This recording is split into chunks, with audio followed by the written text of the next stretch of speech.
Notes water conservation वाले, और एक नेक्स्ट टॉपिक आएगा वाइल्ड लाइफ वाला। हाँ बोल दिया मैंने सुशील जी, कल मिलेंगे, आज नहीं मिले। आज बोला हुआ है दोपहर से, निकल गए हैं तो दे दो।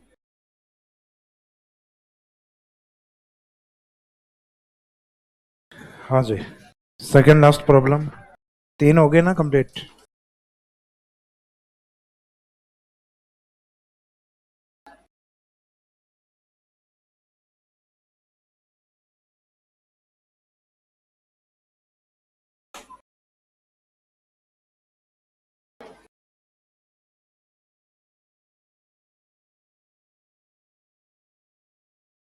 हाँ जी, नेक्स्ट पॉइंट लिखिए क्षारीयता।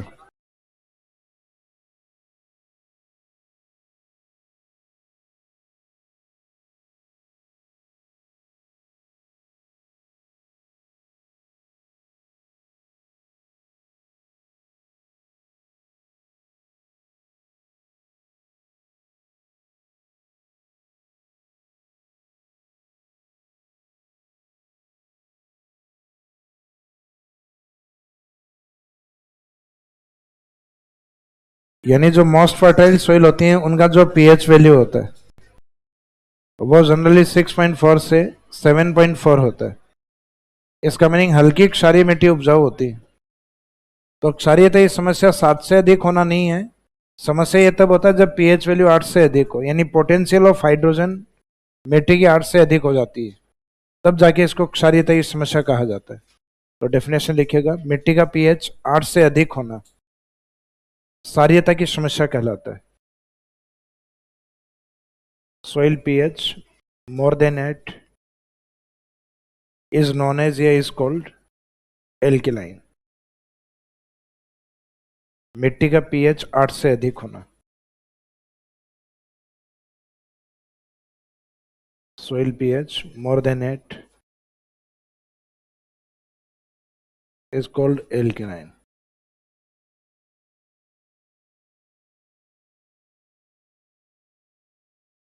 अब एक तरीके से ये जो एल्केलाइन प्रॉब्लम है, क्षारीयता की समस्या, ये मिट्टी का केमिकली कंपोजिशन चेंज हुआ है, पीएच वैल्यू बढ़ी है। इसके जनरली जो रीजन माने जाते हैं, केमिकल फर्टिलाइजर या रासायनिक उर्वरकों का अधिक उपयोग करना। तो कारण में इसमें लिख दीजिएगा, रासायनिक खादों का अधिक उपयोग या रासायनिक उर्वरकों का अधिक उपयोग। तो excessive use of chemical fertilisers, रासायनिक खादों का अधिक उपयोग।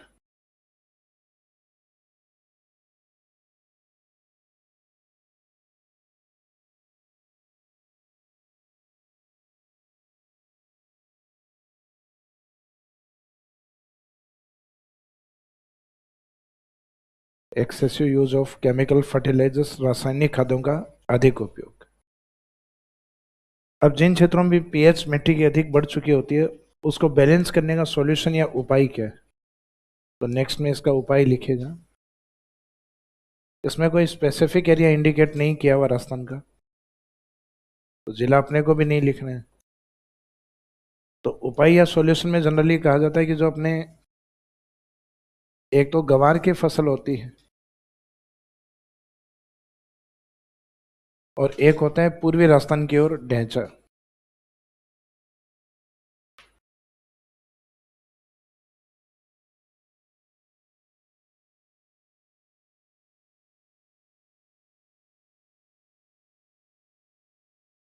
ये पश्चिमी राजस्थान वालों के लिए वही होता है। जैसे पश्चिमी राजस्थान वालों को इसबगोल के बारे में पता है, जीरा क्या होता है, हालांकि जीरा तो सब्जी में काम में आता है, लगभग सभी को ही ध्यान होगा। तो वैसे ढैंचा क्रॉप्स होती है, ढैंचे की फसल पूर्वी राजस्थान में अधिक होती है। करौली वाला एरिया, सवाई माधोपुर, धौलपुर वाला एरिया, क्योंकि वहाँ थोड़ी सी चिकनी टाइप की मिट्टियाँ हैं। तो जैसे ही अपन ये रबी वाली फसलें करते हैं, गेहूं वगैरह, सरसों वगैरह, तो जो जमीन है वो मुख्यतः चिकनी मिट्टी वाली वो जम जाती है। अब उस जमीन के अंदर वापस क्रैकिंग लाने के लिए, यानी पानी नीचे बैठाने के लिए, उसमें ढेंचा बोया जाता है। तो ढेंचा क्या करता है, जमीन की जड़ों के अंदर इस तरीके से उसकी जड़ें फैलती हैं। तो उसके मिट्टी के पार्टिकल्स को तोड़ देता है ताकि उसमें नमी आसानी से नीचे बैठे। भाई हर साल अपन जमीन के अंदर हल क्यों चलाते हैं, सीधे बीज क्यों नहीं डाल देते? इसका मीनिंग है कि जमीन में जो नमी होती है वो भी फसल तक पहुंच पाए और पानी जो ऊपर से नीचे की तरफ बैठ पाए, यानी उसमें कैपिलरी एक्शन या कैसिकत्व की प्रक्रिया बन पाए। अगर वो नहीं बन पाएगी तो फसलें नीचे से पानी को नहीं सोख पाएंगी। जिसका मीनिंग जो फसल आप कर रहे हो वो कुछ समय बाद जल जाएगी, यानी उस वो सिर्फ ऊपर वाले पानी के ऊपर डिपेंड रहेगी, पानी जमीन में से वो नमी नहीं ले पाएगी। जबकि मिट्टी के अंदर ये सब कंटेंट होते हैं। इसके अंदर मिनरल्स या ऑर्गेनिक मैटर भी होता है। मिनरल्स होना, ऑर्गेनिक मैटर होना, वाटर होना, एयर होना, ये सब नीचे। तो कोई भी प्लांट की ग्रोथ के लिए सब होना जरूरी है। उसमें मिनरल्स एलिमेंट्स का भी होना, ऑर्गेनिक या जैविक तत्वों का भी होना। तो अगर उन मिट्टियों को अपन नहीं तोड़ेंगे, इस तरीके से क्रैकिंग नहीं लाएंगे, तो उसमें फर्टिलिटी बेटर नहीं होगी। तो रबी फसल के बाद पूर्वी राजस्थान में एक डंठल के रूप में एक फसल बोई जाती है जिसको ढेंचा कहा जाता है। अब ढेंचा और गवार की फसल होती है वो पीएच वैल्यू को कम कर देती है। जैसे सफेदा होता है वो नमी को सोख लेता है, तो इससे जमीन या मिट्टी की पीएच कम होती है। तो गंवार एवं ढेंचे की हरी खाद, हरी खाद का मीनिंग है इन क्रॉप्स को खेत में डाल के जैसे ही थोड़ी ग्रोथ करे, ग्रोथ करने के साथ साथ इसको मिट्टी में मिला दो वापस, यानी फसलें जो बोई थी उनको डिस्ट्रॉय कर दो, मिट्टी के अंदर ही खत्म कर दो। इसका मीनिंग उनकी ग्रीन फर्टिलाइजर या हरी खाद बन जाएगी जो पीएच को कम करेगी, बैलेंस करेगी। तो इसमें उपाय के तौर पे लिखेगा ग्रीन फर्टिलाइजर ऑफ गुवार एंड ढेंचर।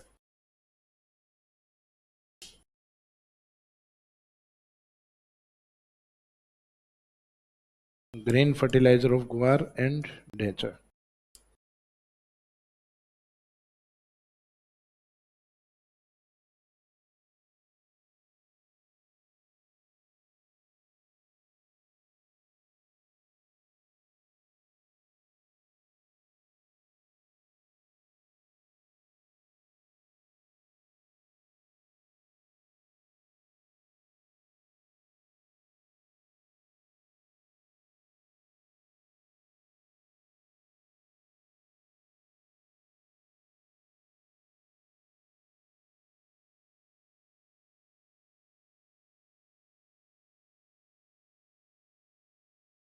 ये होता है ढेंचा, यूं डंठल के रूप में होते हैं, लगभग 6-6, 7-7 फीट ऊंचा होता है।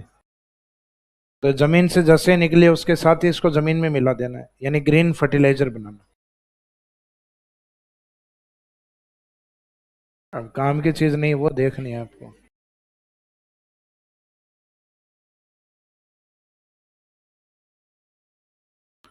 मोबाइल सबके पास है, गूगल सर्च ये लिखा हुआ था, गूगल क्रोम, उसके ऊपर क्लिक करना। और फुर्सत में क्या चीज यहाँ ज्यादा समझ में आता है।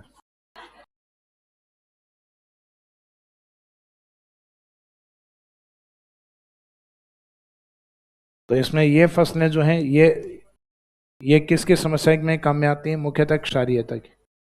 अब सफेदा मुख्यतः किस प्रकार की समस्या को दूर करता है? तो वैसे तो सफेदा खुद एक समस्या है। इसको कहा जाता है इनेमी ऑफ इन्वायरमेंट, पर्यावरण का दुश्मन कहा जाता है। सामान्य जमीन पे अगर सफेदा लगा दिया जाए तो सफेदे के अलावा वहाँ कुछ नहीं होगा, क्योंकि दूसरे प्लांट को ग्रोथ नहीं करने देता, क्योंकि नमी सोख लेता है प्लांट की। जो नजदीक प्लांट होंगे, पौधे होंगे, उनको ये समाप्त कर देता है। इस कारण इसको खुद को पर्यावरण का दुश्मन कहा जाता है, लेकिन सेम की समस्या में ये फायदेमंद होता है। तो इसका मीनिंग सफेदे का वृक्ष मुख्यतः किस समस्या के समाधान में लगाया जाता है? तो वाटर लॉगिंग या सेम की समस्या। गंवार या ढेंचा क्रॉप्स किसके लिए उपयोगी होती है? तो ये क्षारीयता या पीएच वैल्यू को बैलेंस करती है, कम करती है।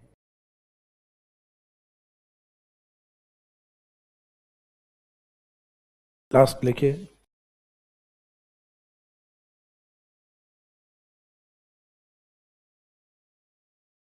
सॉइल डिग्रेडेशन, मृदा अवकर्षण।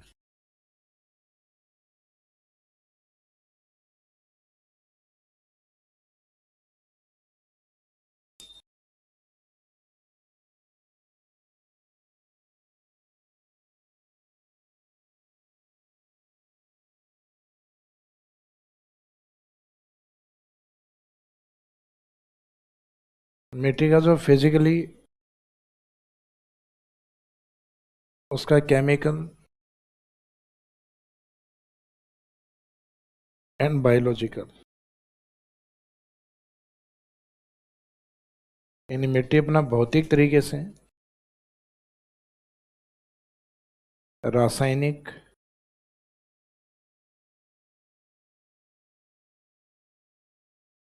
एवं जैविक गुणवत्ता,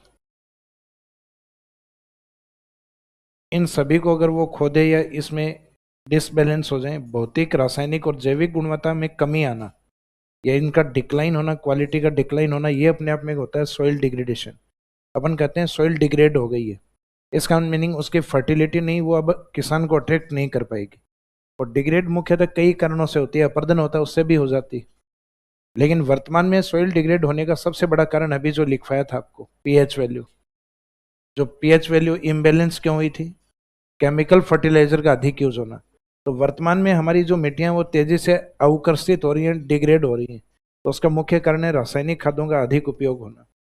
और यहाँ इसका जो सॉल्यूशन है वो जनरली है जैविक खाद, यानी जैविक खादों का उपयोग करना, ऑर्गेनिक फर्टिलाइजर का अधिक यूज करना। हालांकि ऑर्गेनिक का एक नुकसान यह है कि ऑर्गेनिक से प्रोडक्शन ज्यादा नहीं होता, भाई प्रोडक्शन कम होता है। भाई ऑर्गेनिक के जो प्रोडक्ट या उत्पाद होते हैं उनकी क्वालिटी बेटर होती है, जमीन की फर्टिलिटी ठीक रहती है। लेकिन नुकसान यह है कि जितनी डिमांड है उसके अकॉर्डिंग सप्लाई नहीं कर पाते अपन, क्योंकि इसमें क्रॉप्स होती है वो धीरे धीरे ग्रोथ करती है। तो क्रॉप्स की क्वालिटी वो ठीक रहेगी, जमीन भी ठीक रहेगी। लेकिन केमिकल का नुकसान दोनों तरफ है।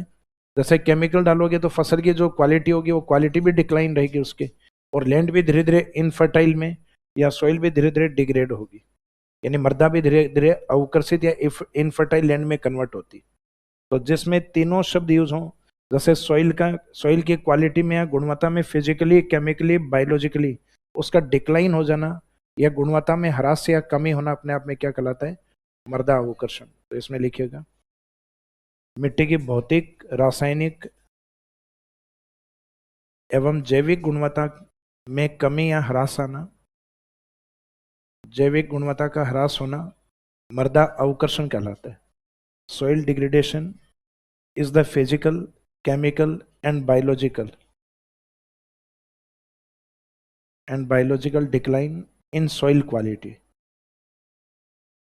Soil degradation is the physical, chemical and biological decline in soil quality.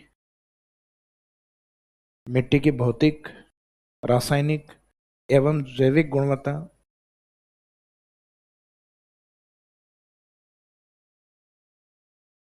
गुणवत्ता का ह्रास होना, यानी उसमें कमी आना।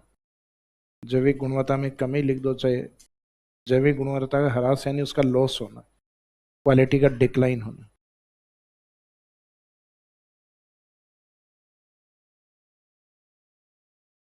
कॉज या कारण क्या है इसमें?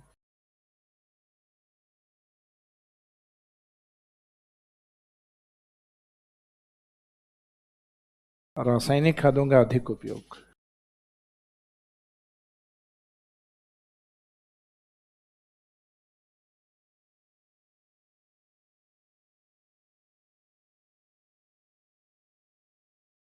रासायनिक खादों का अधिक उपयोग एक इरोजन भी बड़ी समस्या है, अपर्दन भी राजस्थान में, क्योंकि मरुस्थलीकरण बढ़ रहा है। तो दूसरा लिख दीजिए इरोजन या अपर्दन। तो अपर्दन से भी मिट्टी की जो ऊपर की फर्टाइल सॉइल होती है वो अलग हट जाती है। तो उसका जो केमिकल या फिजिकली या बायोलॉजिकली कंपोजिशन है वो चेंज हो जाता है मिट्टियों का। तो रासायनिक खादों का अधिक उपयोग, excess use of chemical fertiliser and erosion एवं अपर्दन। अब सॉल्यूशन के तौर पे, उपाय के तौर पे लिखिएगा इसमें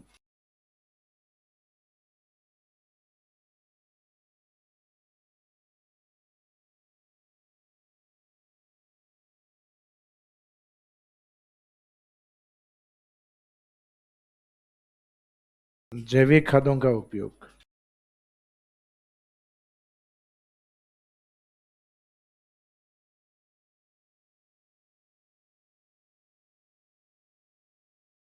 जैविक खादों का उपयोग।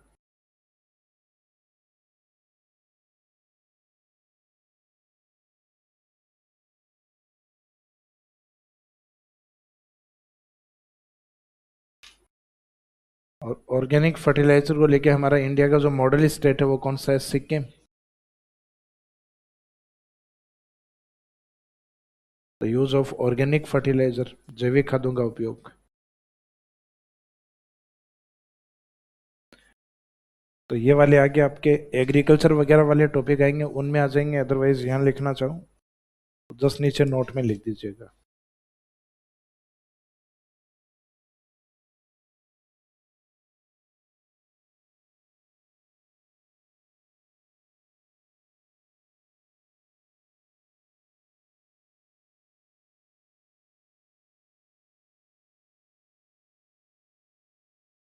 एक तरफ ऑर्गेनिक स्टेट लिख दीजिए। तो ऑर्गेनिक स्टेट का दर्जा दिया हुआ है इंडिया में सिक्किम को। और एक तरफ जैविक जिला, ब्रैकेट में लिखना इन राजस्थान स्टेट, राजस्थान के अकॉर्डिंग लिख रहे हैं आगे। तो ऑर्गेनिक डिस्ट्रिक्ट ब्रैकेट में आगे लिख देना इन राजस्थान स्टेट।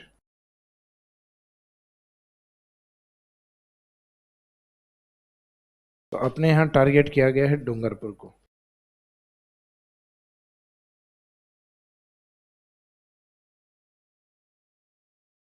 तो स्टेट गवर्नमेंट ने घोषणा की कि हम ऑर्गेनिक डिस्ट्रिक्ट डूंगरपुर को मानते हैं। तो इसका मीनिंग है अपने यहाँ कंप्लीट ऐसा नहीं है कि यहाँ सिर्फ ऑर्गेनिक ही होता है, केमिकल भी होता है अपने। लेकिन अदर डिस्ट्रिक्ट को अगर हम कंपैरिजन करें तो डूंगरपुर में केमिकल फर्टिलाइजर बहुत कम है। इस कारण इसको ऑर्गेनिक डिस्ट्रिक्ट का टैग मिला हुआ है। तो राजस्थान का ऑर्गेनिक जिला डूंगरपुर और भारत का ऑर्गेनिक स्टेट, तो ऑर्गेनिक स्टेट का आंसर रहता है सिक्किम, और organic district in Rajasthan state का आंसर रहेगा डूंगरपुर।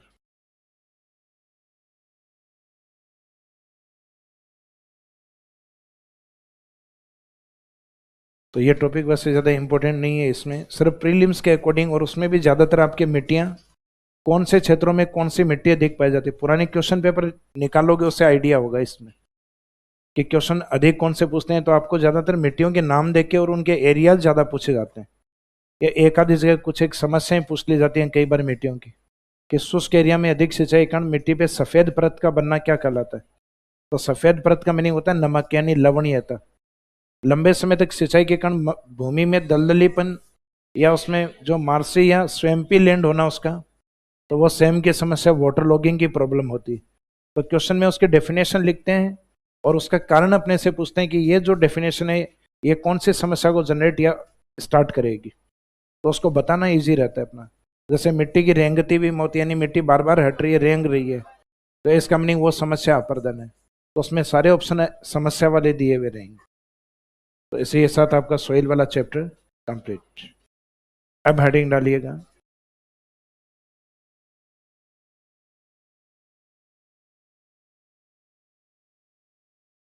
जैसे ये टॉपिक स्टार्ट किए थे अपन ने रिसोर्स वाले, संसाधन वाले, तो संसाधन में ये पृथ्वी के ऊपर की और जो मेन संसाधन सोइल, ये कंप्लीट हो गया।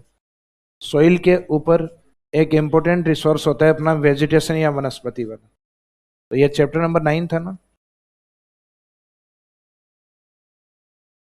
9 ही है। एक जल संरक्षण वाला बीच में आपको नोट्सों से बताया था मैंने, नोट्स मिले नहीं है बाकी। चैप्टर नंबर 9 और एक 10 है आपका वेजिटेशन। कौन सा खनिज लिखवाया हुआ है क्या? पहले पहले खनिज करोगे तो हेडिंग डालो मिनरल्स।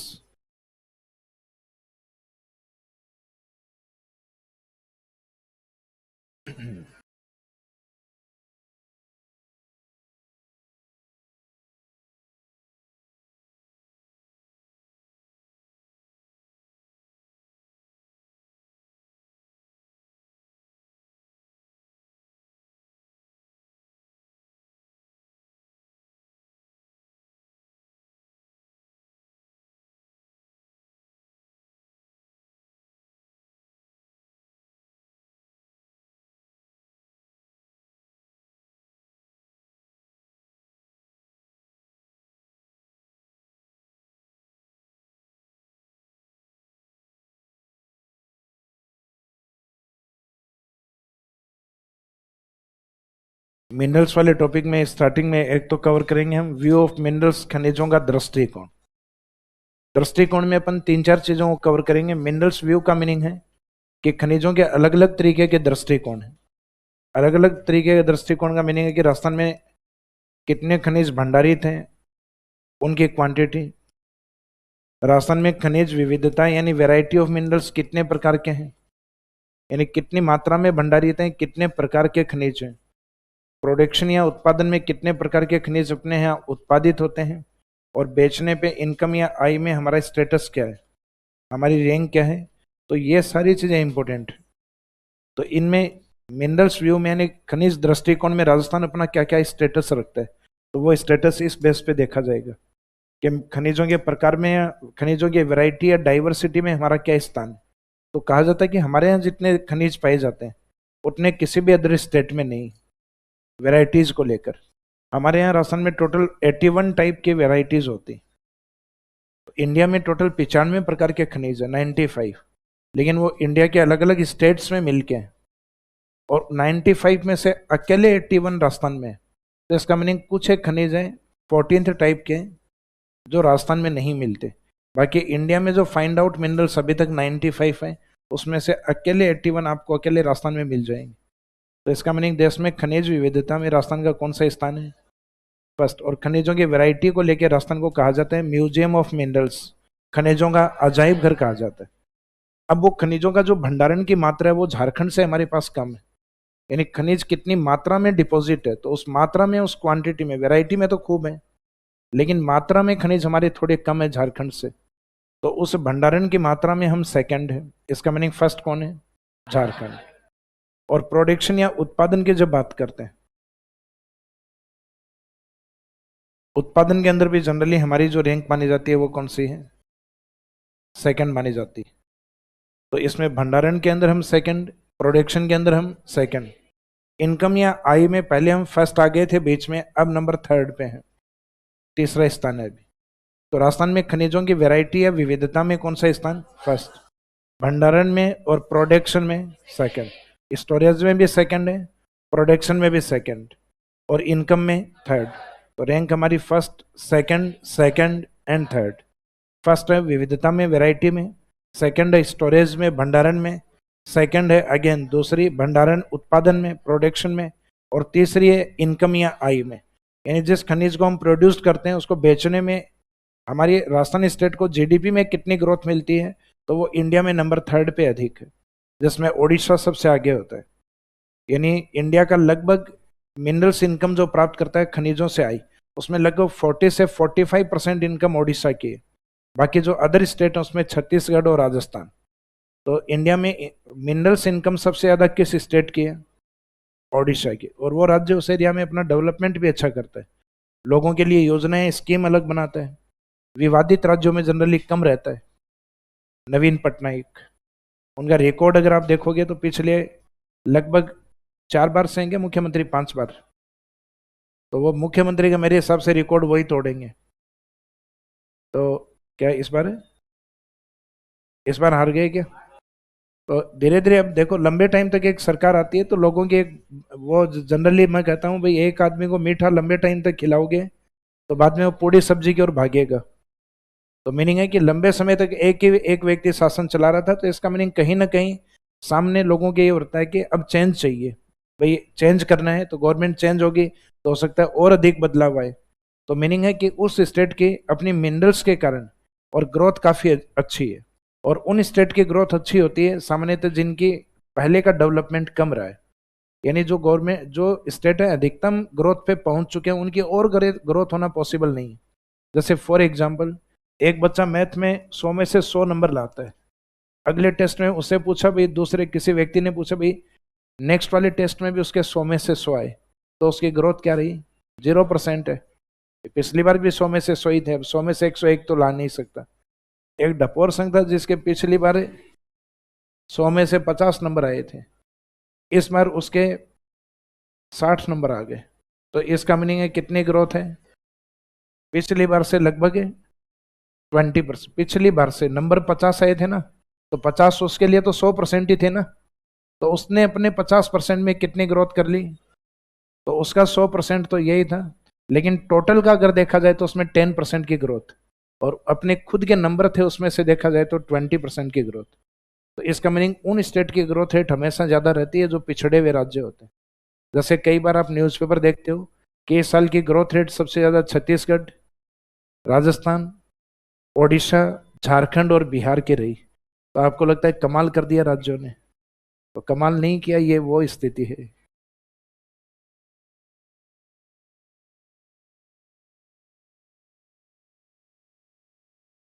तो मिनरल्स व्यू वाले पार्ट के अंदर इन तीनों चारों पॉइंट की बात करेंगे अपन। तो इस चैप्टर में अलग अलग पार्ट्स रहेंगे, उसमें से फर्स्ट पार्ट एक ही है। फिर नेक्स्ट पॉइंट या next part B point view of minerals के बाद में खनिज चट्टानें।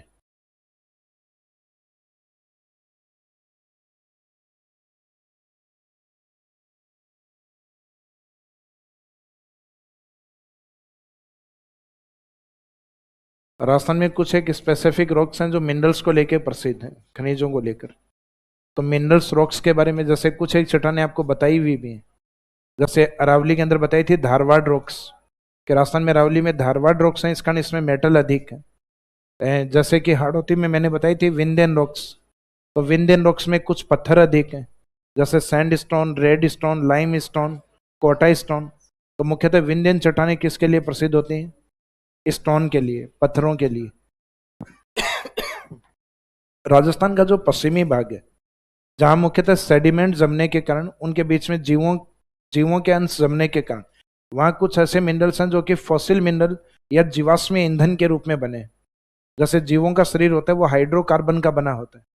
तो पहले वहां टेथिस सागर था, और टेथिस सागर में जीवों के अंश थे जो धीरे धीरे जमीन के नीचे दब चुके हैं। तो जीवों के शरीर में क्या होता है? हाइड्रोकार्बन। तो हाइड्रोकार्बन का अगर लिक्विडिक मिनरल बनेगा, तरल बनेगा, तो वो बनेगा पेट्रोलियम। और गैसीय फॉर्म में बनेगा तो नेचुरल गैस, प्राकृतिक गैस। और वेजिटेशन अगर नीचे दबी है तो उससे कार्बनिक मिनरल्स बनेगा, कोयला। तो राजस्थान के डेजर्ट एरिया में ये पाए जाते हैं। ये डेजर्ट के इंपोर्टेंस में लिखवाया था मैंने, कि राजस्थान का जो मरुस्थल का जो महत्व था, कि राजस्थान के मरुस्थलीय क्षेत्र में ऊर्जा खनिज अधिक पाए जाते हैं। अरावली के इंपोर्टेंस में लिखवाया था कि यहाँ मेटल धातु अधिक पाए जाते हैं। तो इन मिनरल्स की कहीं ना कहीं अपन ने थोड़ी बहुत बातें की। तो उसमें चट्टानों को लेकर यहाँ बात वापस करेंगे कि पश्चिमी राजस्थान वाली जो चट्टानें वो सेडिमेंट्री के रूप में, जहाँ मुख्यतः एनर्जी मिनरल्स अधिक। तो अब एनर्जी मिनरल्स जब भी हैं तो हमने वो पश्चिमी राजस्थान में ही रहना है।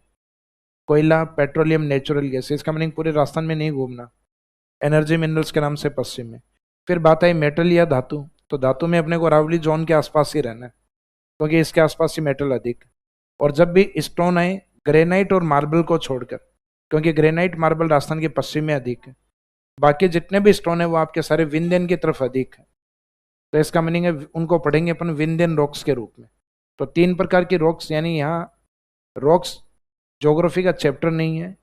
यहाँ रॉक्स सिर्फ वो कवर किए जाएंगे जो मिनरल से रिलेवेंट।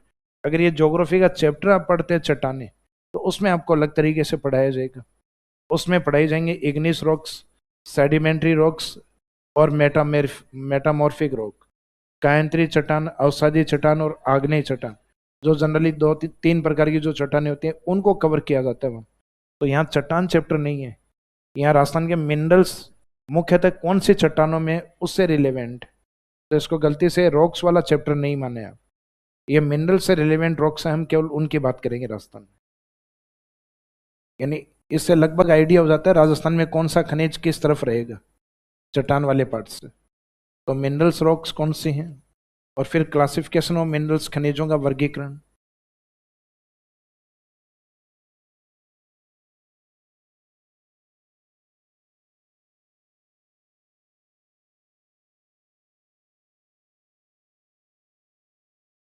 Classification of minerals.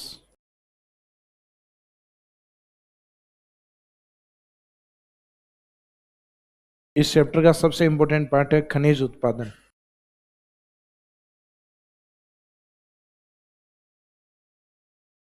सबसे इंपॉर्टेंट और सबसे टफ पार्ट यही। तो यहाँ आपको मिनरल्स के बाद उनके माइनिंग के बारे में बताया जाता है कि राजस्थान का ये खनिज इस खान से, और ये खान राजस्थान के इस जिले में स्थित, या राजस्थान के इन जिलों में ये खनिज डिपॉजिट है जहाँ इसके माइंस ये प्रसिद्ध है। तो यहाँ ये थोड़ा सा टफ है, क्वेश्चन इसी में से आते हैं मेनली। तो खनिज उत्पादन यानी मिनरल्स प्रोडक्शन। और कुछ खनिजों के उत्पादन के साथ उनके यूजेज भी अपन साथ साथ में कवर करेंगे। तो खनिज उत्पादन एवं उपयोग, मिनरल्स प्रोडक्शन एंड यूजेज।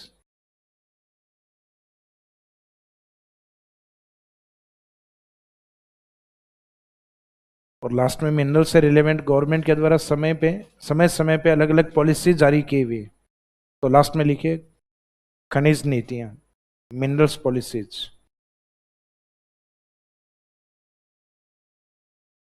इसलिए तभी तो कह रहा था लिख लो।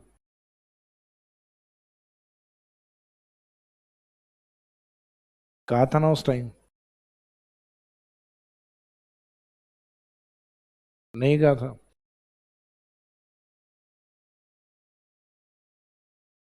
व्यू ऑफ मिनरल्स, खनिजों का दृष्टिकोण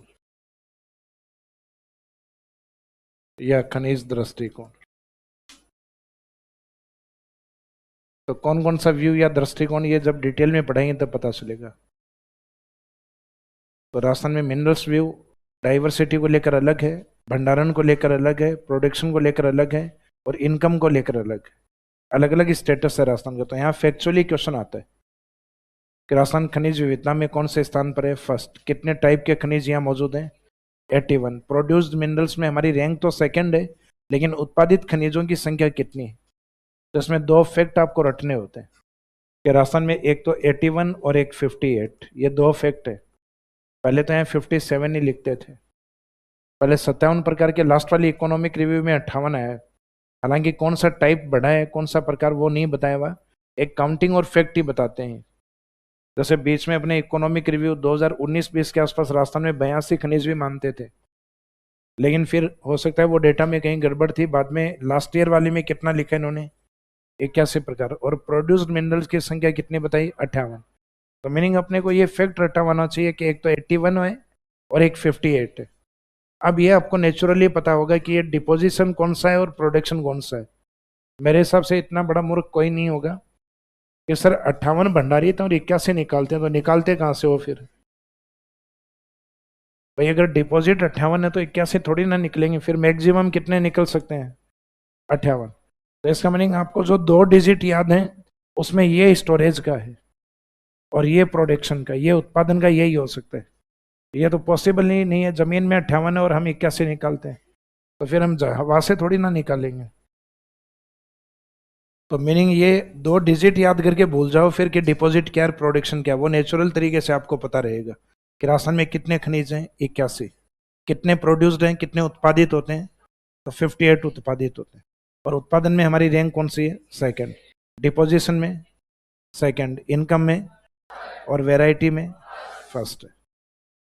तो लास्ट पॉइंट लिख लिया था इसमें, ए पॉइंट लिखो खनिज नीतियां, मिनरल्स पॉलिसीज।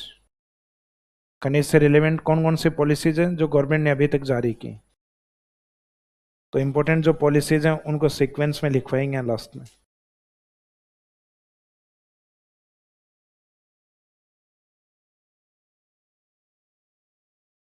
खनिज नीतियां, इसमें लास्ट गवर्नमेंट के 2015 है जो अपडेट होने वाली है, शायद चुनाव के बाद में, चुनाव हो चुके हैं अब, तो पॉसिबिलिटी है कि अब जुलाई के बाद चेंज हो सकती है। तो जो लेटेस्ट मिनरल्स पॉलिसी है वो ज़्यादा इंपॉर्टेंट रहेगी आपके लिए।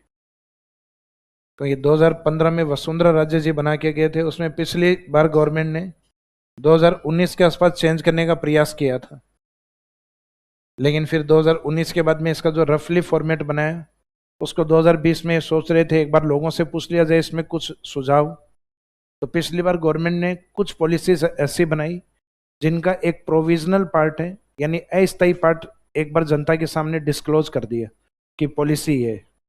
अब इसके ऊपर आप अपने ट्वीट दीजिए, इसमें कोई पॉइंट पसंद नहीं आ रहा तो हम चेंज कर देंगे। तो अगर वास्तव में जनता की कोई राय आ रही है, ठीक राय आ रही है, लेकिन जनता राय देने में पीछे नहीं है, तो राय हम कुछ भी दे देंगे।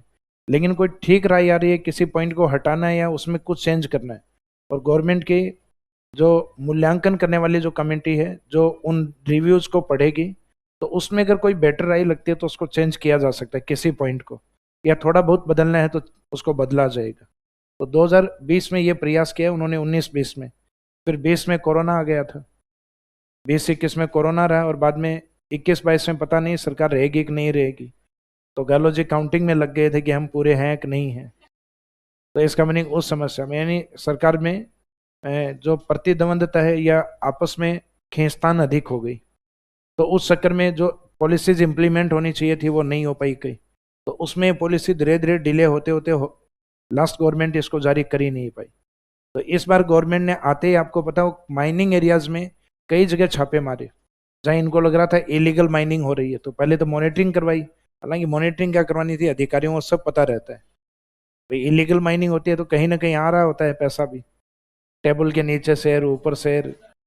तो मीनिंग इन्होंने कहा कि भाई इलीगल माइनिंग, तब इनको लगा ही पैसा कम कौन दे रहा है।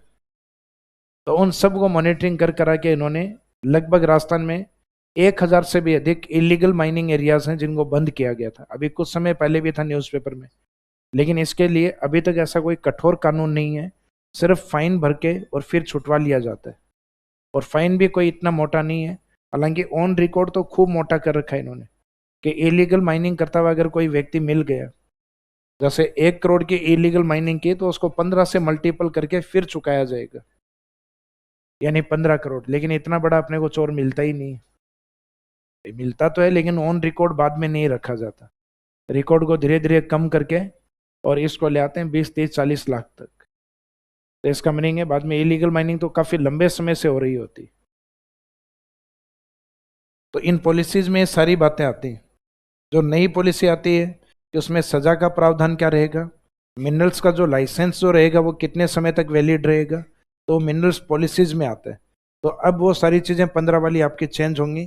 तो 2023 में, इस 24 में, इस साल नई पॉलिसी आ सकती, नहीं आती है तो फिर पता नहीं कब क्या आएगी। ये पॉइंट फर्स्ट हेडिंग में डालिएगा।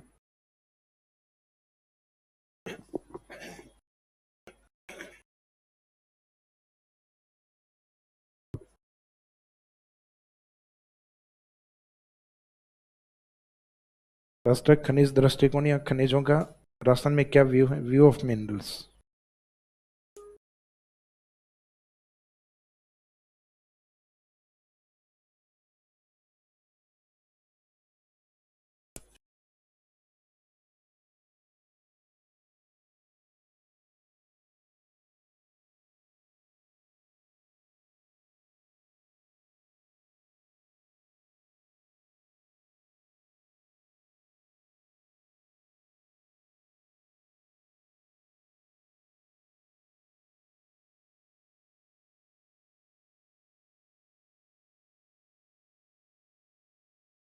खनिज दृष्टिकोण में अगर हम खनिज विविधता को लेकर अगर बात करें, तो इसका मीनिंग एक फैक्चुअली पार्ट होता है जिसमें राजस्थान का स्टेटस देखा जाता है सिर्फ। इसका मीनिंग है राजस्थान की पोजीशन क्या है।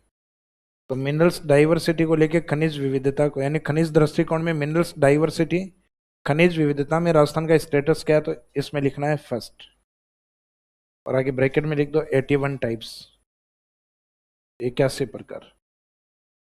यानी राजस्थान में खनिज विविधता, कितने प्रकार के खनिज पाए जाते हैं, 81।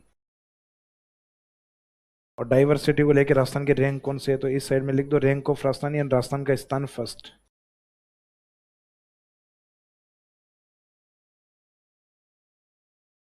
तो यहाँ जिन जिन पॉइंट्स पे बात होगी उसमें राजस्थान की पोजीशन को या इसके स्टेटस को देखा जाएगा। तो मिनरल्स डाइवर्सिटी में, खनिज विविधता में रैंक ऑफ राजस्थान है फर्स्ट, और कितने प्रकार की डाइवर्सिटी या वेराइटी मिलती है, 81 प्रकार, 81 टाइप्स। नेक्स्ट है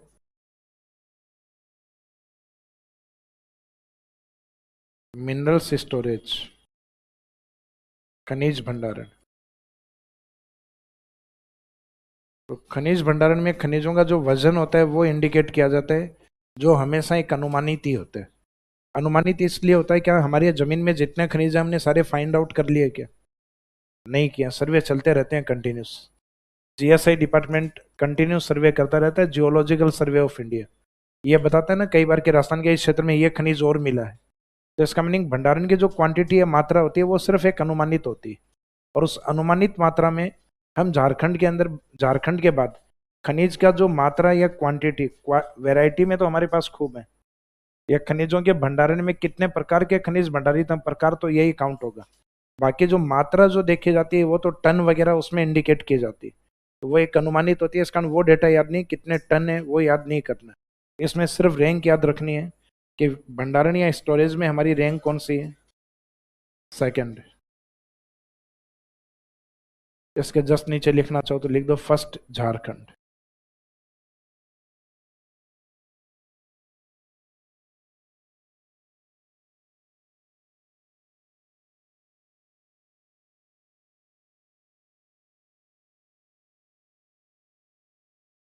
नेक्स्ट है मिनरल्स प्रोडक्शन। प्रोडक्शन में भी सॉरी इसमें चेंज हो गया, प्रोडक्शन सेकंड बता रहा था ना मैं, इसमें थर्ड हो गया है राजस्थान। खनिज उत्पादन, खनिज उत्पादन और मिनरल्स इनकम दोनों में सेम है।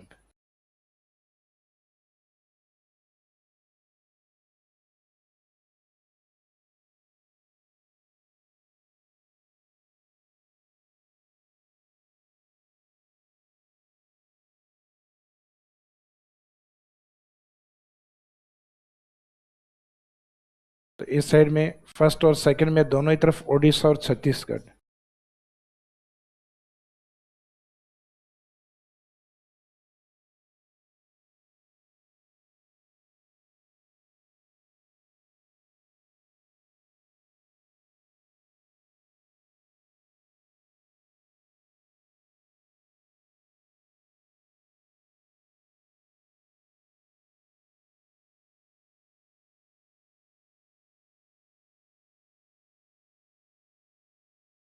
तो कुछ समय से देखा जाए तो छत्तीसगढ़ ने भी अपना कोयला प्रोडक्शन है वो इतना अधिक बढ़ाया है, तो उससे ग्रोथ स्टेट की तो ठीक हुई है, लेकिन जमीनों की स्थिति खराब हो गई है।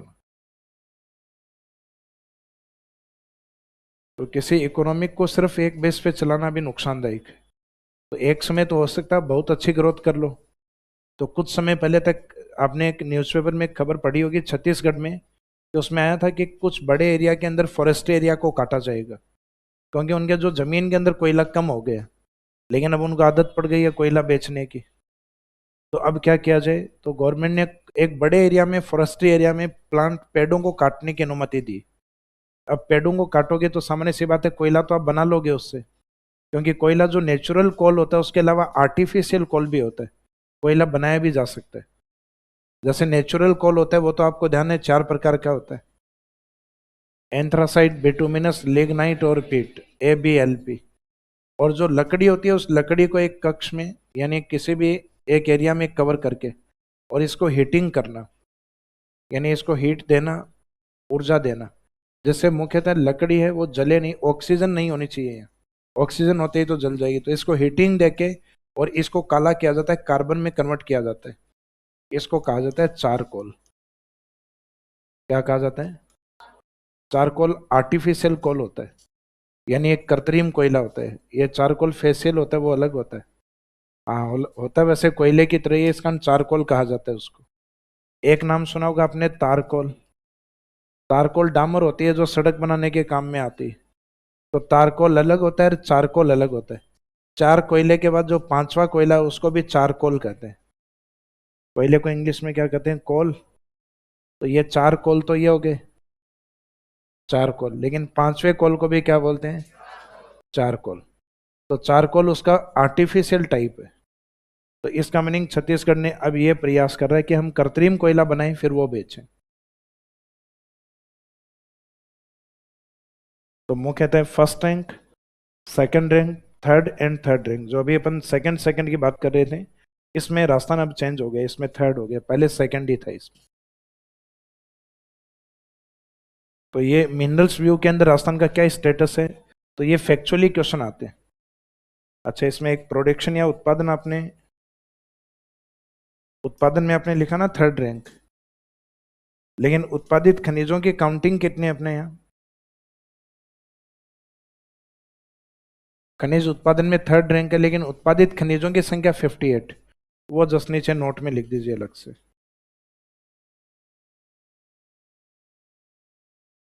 राजस्थान से कुल 58 प्रकार के खनिज उत्पादित होते हैं। Total produced minerals in Rajasthan state आगे डेस करके 58। राजस्थान से कुल उत्पादित खनिज 58। तो उत्पादन में रैंक तो अपने को पता है, डिपोजिशन में सेकंड, प्रोडक्शन में थर्ड, इनकम में भी थर्ड। राजस्थान से उत्पादित खनिज या कुल उत्पादित खनिज लिख दो, मीनिंग एक ही है, 58। तो राजस्थान में भंडारित खनिजों की संख्या कितनी है? 81, जो किसी भी स्टेट में नहीं। तो जो भंडारित खनिज है वो तो हमारी वैरायटी है, तो मिनरल्स वैरायटीज को लेकर राजस्थान फर्स्ट रैंक में रहता है।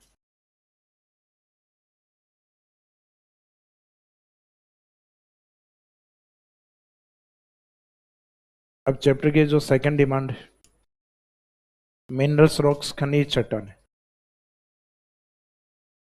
तो स्टार्टिंग वाले 2-3 पॉइंट है ये फैक्चुअली है, बाकी चैप्टर का सबसे मेन पार्ट डी पॉइंट, जो प्रीलिम्स में भी और मेंस में भी दोनों में इंपॉर्टेंट। सेकंड पॉइंट है मिनरल्स, रॉक्स, खनिज, चट्टान।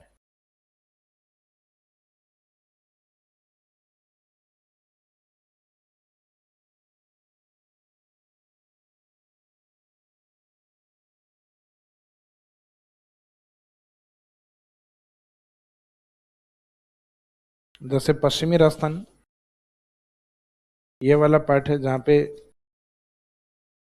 टेथी सागर में सेडिमेंट नीचे जमने के कारण सेडिमेंट के अंदर मुख्यतः जीवों के पार्टिकल्स और वेजिटेशन के जो पार्ट है वो नीचे जमने से एनर्जी मिनरल्स अधिक बने हैं। तो इसका मीनिंग यहाँ बायोटिक पार्ट, यानी जो जीव थे वो पहले सागरीय भाग में थे, तो उन जीवों के धीरे धीरे नीचे दबने और टेथी सागर में जो वेजिटेशन थी उसके नीचे दबने से, तो जीवों का शरीर बना होता है हाइड्रोकार्बन से। तो इससे एक तो लिक्विडिक खनिज बना पेट्रोलियम। तो पश्चिमी राजस्थान में एक तो पेट्रोलियम अधिक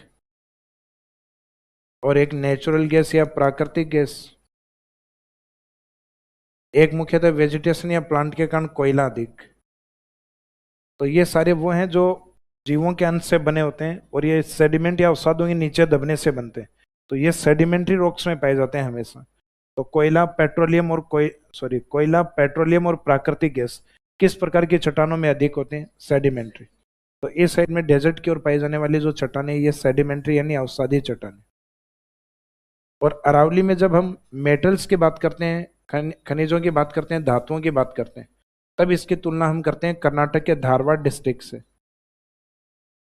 बाकी तो जनरली जब अरावली का अध्ययन करते हैं तो जियोलॉजिस्ट AM हेरोन वाला बताते हैं वहां, तो कि AM हेरोन के अनुसार दहली सुपर ग्रुप चट्टाने हैं, लेकिन जब मिनरल्स वाले चैप्टर में बात करते हैं तो इसको धारवाड़ लिखा जाता है।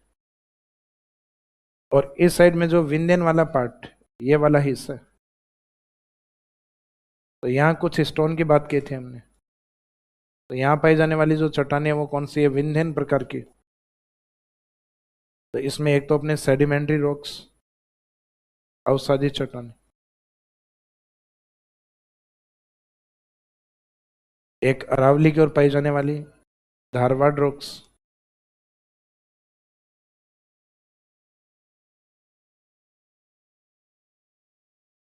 एक विंध्यन में पाई जाने वाली चट्टानों को विंध्यन रॉक्स नाम दिया था, विंध्यन चट्टान।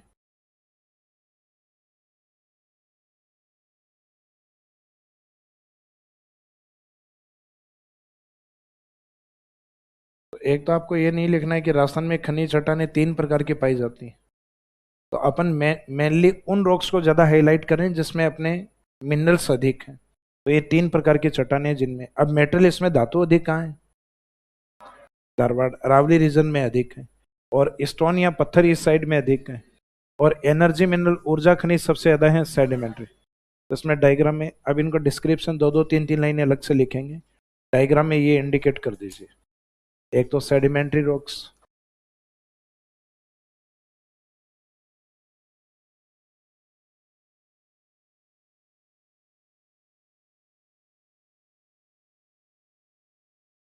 एक मुख्यतः कर्नाटक के धारवाड़ से तुलना हुई है धारवाड़ रॉक्स,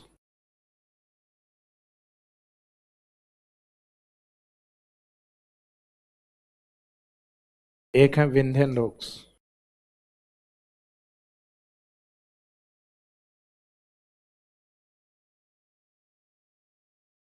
विंध्यन चट्टान।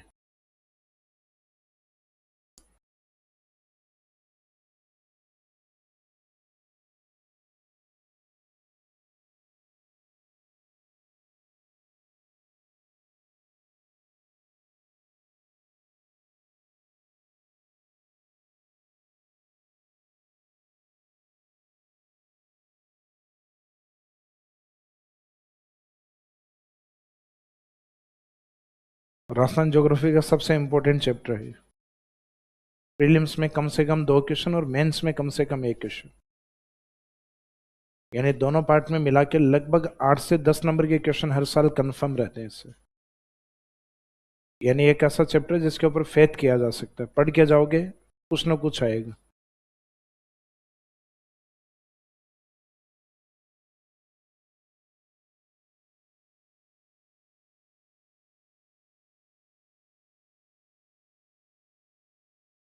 अपने ज्योग्राफी में चैप्टर काफी अधिक हैं, तो कई चैप्टर ऐसे हैं जिनमें क्वेश्चन ही नहीं पूछे जाते। अब उनके एग्जाम्पल नहीं पता, एग्जामिनर की इच्छा है अब कईयों में से नहीं पूछे।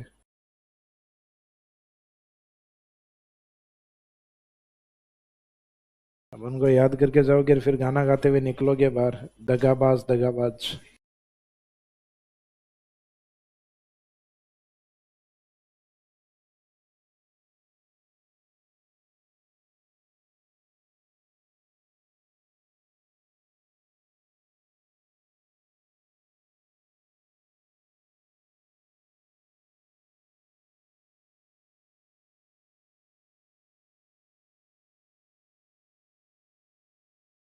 अब इसमें फर्स्ट हेडिंग लीजिएगा, सेडिमेंट्री रॉक्स।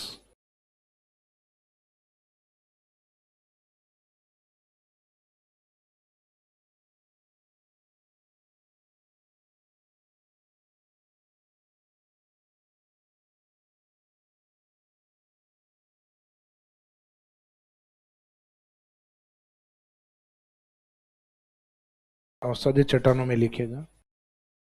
ये चट्टानें मुख्यतः राजस्थान के उत्तर पश्चिम में अधिक पाई जाती है।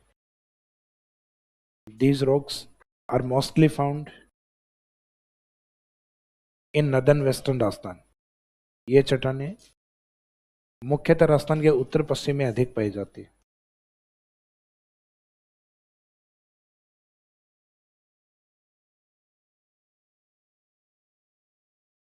So these rocks are mostly found in northern western Rajasthan. ये चट्टानें मुख्यतः राजस्थान के उत्तर पश्चिम में अधिक पाई जाती है। इसी में नेक्स्ट लाइन लिखे, तो ये तो इनका एरिया हो गया। नेक्स्ट लाइन में लिखो, इन चट्टानों में ऊर्जा खनिज अधिक पाए जाते हैं। यानी जहां उत्तरी पश्चिमी राजस्थान में पाए जाते हैं उस एरिया में मेनली इसमें क्या रहते हैं, जो एनर्जी मिनरल्स होते हैं वो ज्यादा डिपॉजिट होते हैं। इन चट्टानों में मुख्यतः ऊर्जा खनिज अधिक पाए जाते हैं, या ऊर्जा खनिज अधिक पाए जाते हैं। Energy minerals are mostly found in these rocks. For example जैसे पेट्रोलियम, नेचुरल गैस, प्राकृतिक गैस एंड कोल एवं कोयला।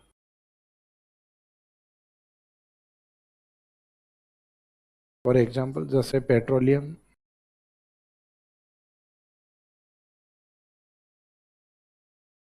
नेचुरल गैस, प्राकृतिक गैस एवं कोयला। तो petroleum, natural gas and coal ये अधिक होते हैं इसमें। नेक्स्ट अगला हेडिंग डालिए, धारवाड़ रॉक्स, धारवाड़ चट्टानें।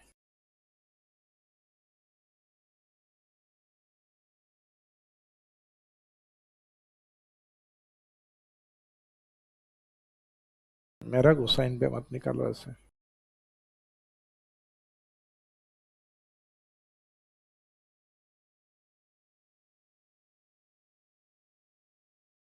नेक्स्ट हेडिंग, गांव में कई बार टाबर काम करते करते यूं नहीं आता, जोर आता है टाबर के धड़ा धड़ धड़ा धड़। धारवाड़ रॉक्स में लिखेगा। ये चट्टानें मुख्यतः अरावली में अधिक पाई जाती है। These rocks are mostly found in Aravalli region।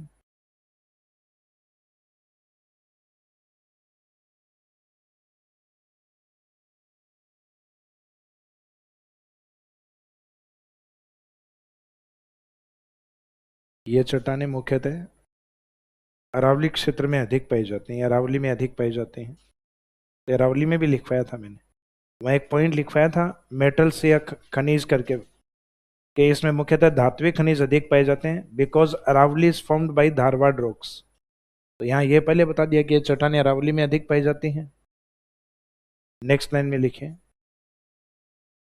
इन चट्टानों में मुख्यतः धात्विक खनिज अधिक पाए जाते हैं। Metallic minerals are mostly found in these rocks. इन चट्टानों में मुख्यतः धात्विक खनिज अधिक पाए जाते हैं, तो इसमें धात्विक अंडरलाइन कर दीजिए। तो राजस्थान में खनिजों की दृष्टि से सबसे प्रीसियस रॉक्स होती हैं, सबसे महत्वपूर्ण चट्टानें होती हैं, क्योंकि मेटल्स की वैल्यू ज्यादा होती है। धात्विक खनिज अधिक पाए जाते हैं। Metallic minerals are mostly found in these rocks. अब जैसे अरावली के ऊपर की ओर आप झुंझुनू, सीकर, अलवर इस साइड में जाओगे तो कौन सा खनिज अधिक होता है? तो इसमें कॉपर या तांबा अधिक होता है। जैसे कॉपर बेल्ट से नीचे की ओर आओगे जयपुर दौसा के आसपास, तो इसमें आयरन और अधिक होता है, लोहा इसकी मात्रा अधिक होती है। जैसे ही आप इस साइड में सदर्न अरावली में राजसमंद, उदयपुर, भीलवाड़ा इस एरिया में जाओगे तो इसमें PB, Z N and silver. तो पीबी यानी lead, Z N zinc and silver यानी चांदी। तो सदर्न अरावली में होते हैं इसमें मुख्यतः सीसा, जस्ता एंड सिल्वर। तो ये सभी अपने आप में, ये सब अपने आप में मेटल हैं, धातु हैं। तो एग्जाम्पल के तौर पे इनमें से कोई भी 2 या 3 लिख दीजिए। धात्विक खनिज अधिक पाए जाते हैं, फॉर एग्जाम्पल जैसे तांबा, लोहा इस्क, कॉपर, आयरन और lead, zinc and silver. Lead, zinc and silver. Copper यानी तांबा, आयरन और लोहा इस्क, सीसा, जस्ता एवं चांदी। ये लास्ट वाले लगभग एक साथ, सीसा जस्ता एक साथ ही मिलते हैं, इस कारण इनको ट्विन मिनरल्स भी कहा जाता है। आगे लिखवाएंगे इसके बारे में। सीसा, जस्ता एवं चांदी।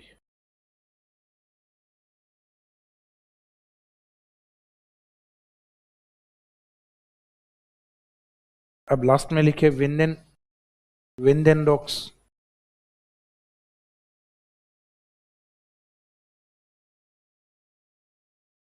तो विंध्यन रॉक्स राजस्थान के कौन से भाग में होती हैं? दक्षिणी पूर्वी में, यानी हाड़ौती रीजन में होती हैं।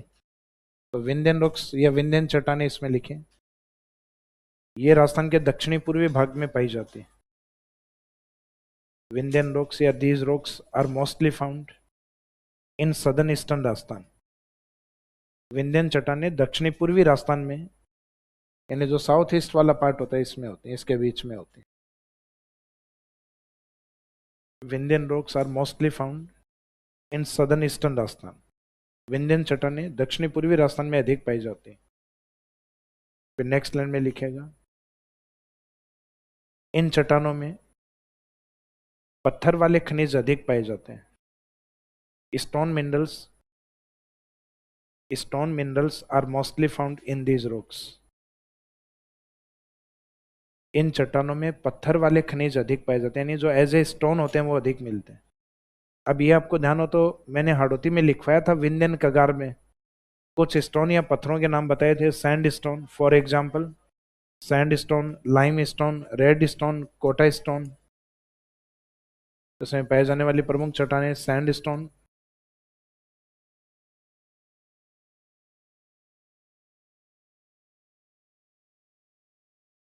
सैंड स्टोन यानी बलुआ पत्थर,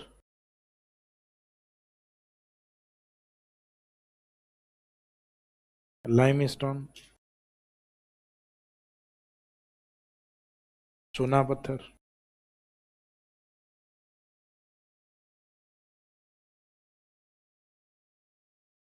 Kota stone,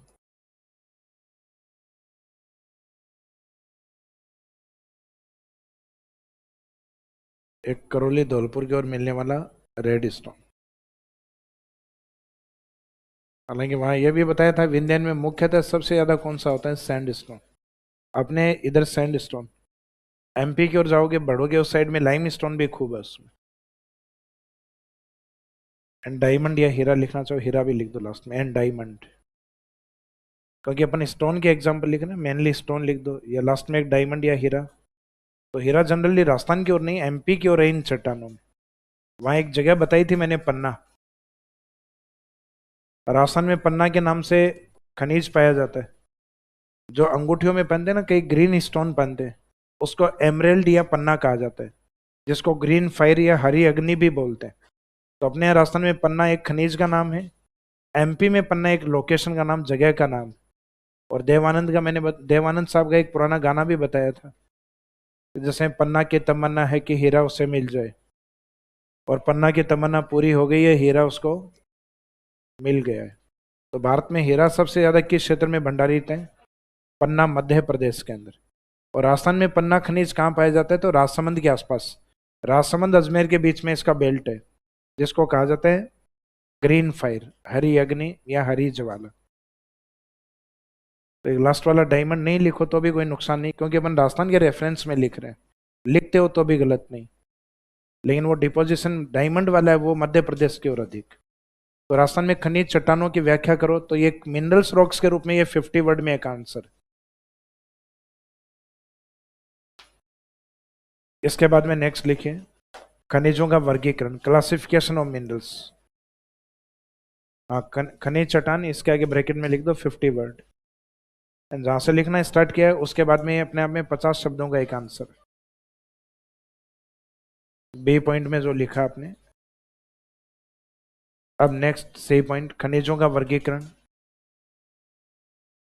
classification of minerals. वैसे तो आपका चैप्टर ही क्लासिफाइड करके दिया हुआ रहता है मिनरल्स करके, और उसके आगे लिखा रहता है मेटालिक एंड नॉन मेटालिक, धात्विक एवं अधात्विक।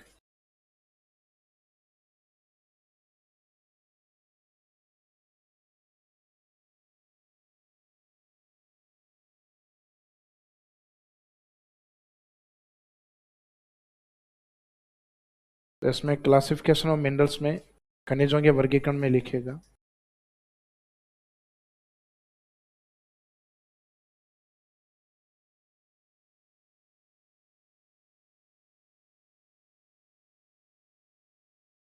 एक तरफ लिखिए मेटालिक या धात्विक,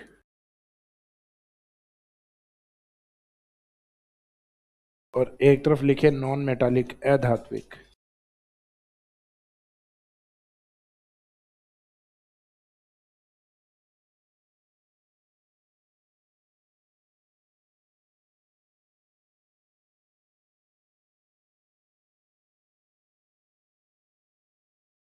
धातु भी दो प्रकार के होते हैं। एक धातु तो वो होते हैं जिसमें फेरस की मात्रा नहीं होती, यानी लोहांश की मात्रा नहीं होती, तो मेटल तो होता है लेकिन वो एलोहे धातु होता है। एक जिसमें आयरन की मात्रा होती है, फेरस की मात्रा, तो उनको फेरस मेटालिक कहा जाता है।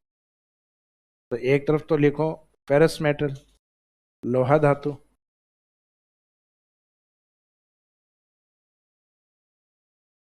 और जिसमें लोहांश की मात्रा नहीं होती वो एलोहे धातु।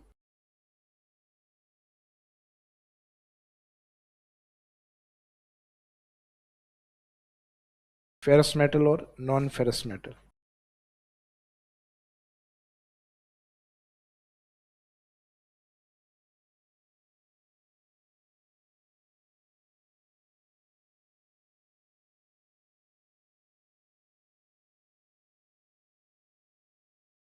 फेरस मेटालिक और non ferrous metallic.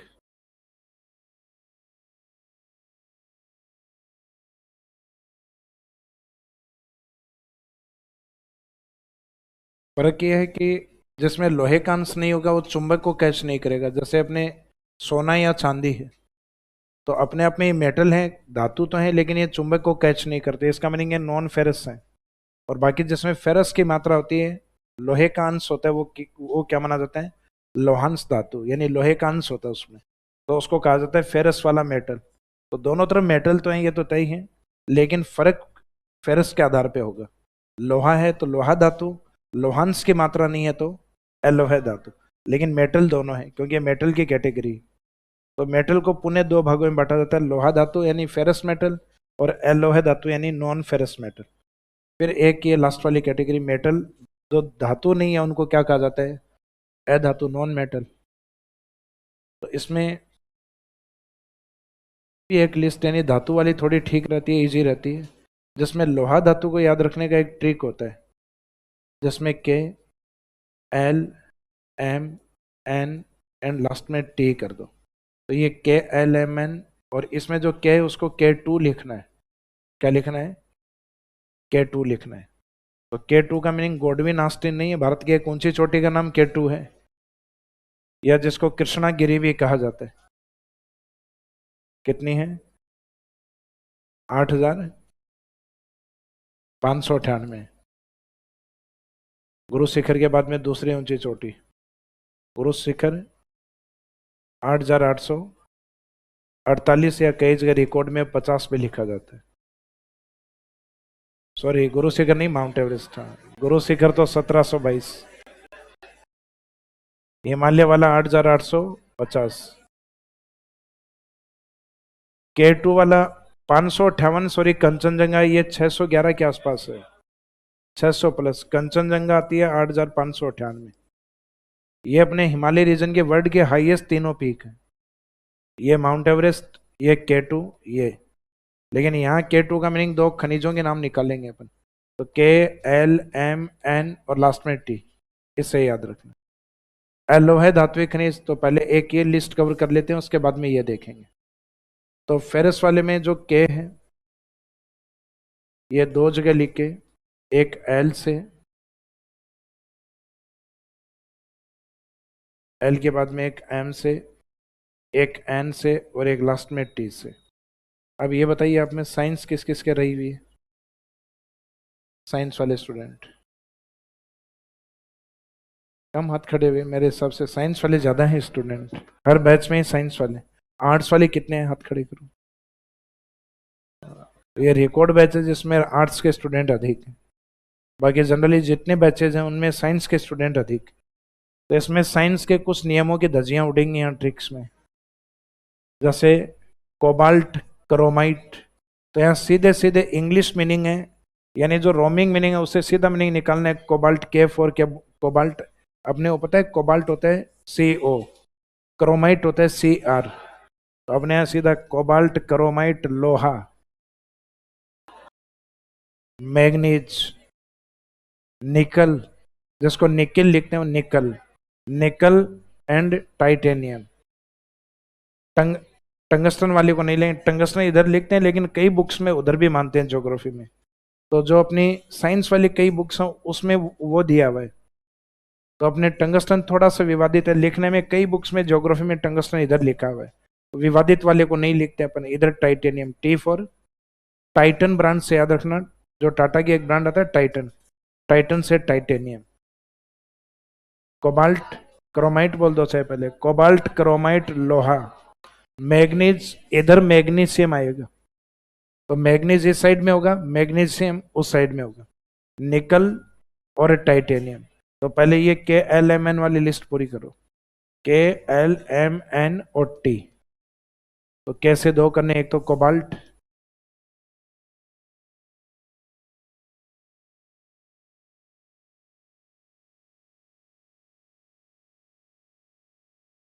Chromite,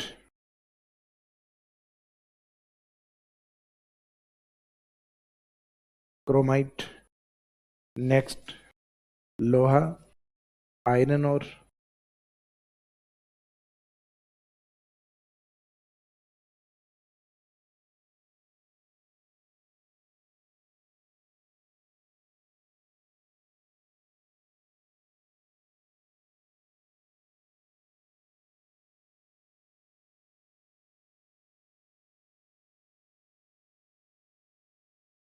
next manganese.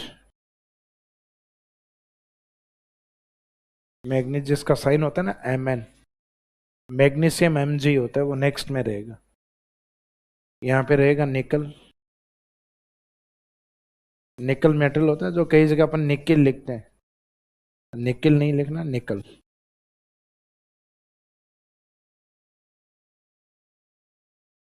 Nickel metal और एक टाइटेनियम।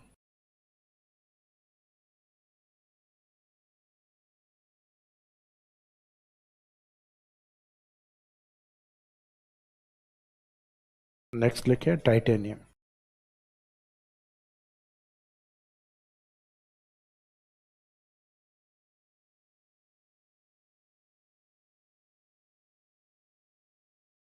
सामने वाली जो लिस्ट है यानी मेटल की है वो भी, लेकिन वो नॉन फेरस वाली है जिसमें लोहे का अंश नहीं है। उसमें तीन तो महिला प्रिय खनिजों के नाम लिखो।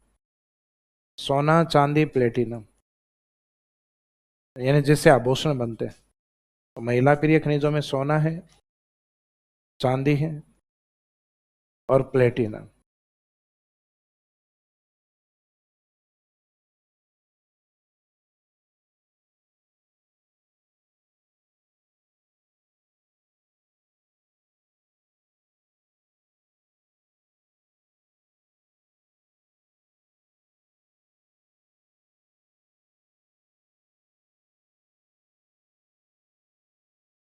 प्लेटिनम। आदत होती है प्लेटिनियम बोलने की अपने को। प्लेटिनम होता है, प्लेटिनियम नहीं होता है। तो महिला प्रिय खनिजों के बाद में दो खनिज वो जो एक दूसरे के साथ मिलेंगे, सीसा, जस्ता। इनको कहा जाता है ट्विन मिनरल्स।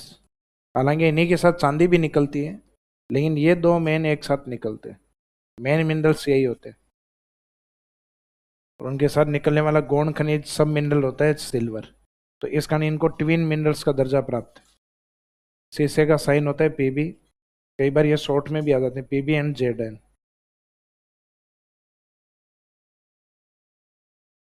लेड और जिंक। तो इन दोनों को कवर करते हुए या तो आगे लिख दो या इधर लिख दो ट्विन मिनरल्स, जुड़वा खनिज, ट्विन मिनरल्स।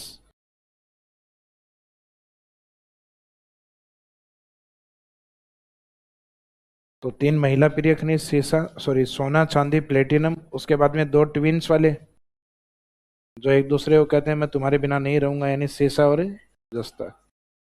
जय के बाद वाली जो लाइन होती है, जय कौन सी लाइन में आता है? चय वाली में। इसके बाद वाली जो लाइन होती है वो होती है टय वाली, और उसके बाद वाली तय वाली। तो टय से टिन, ता से तांबा।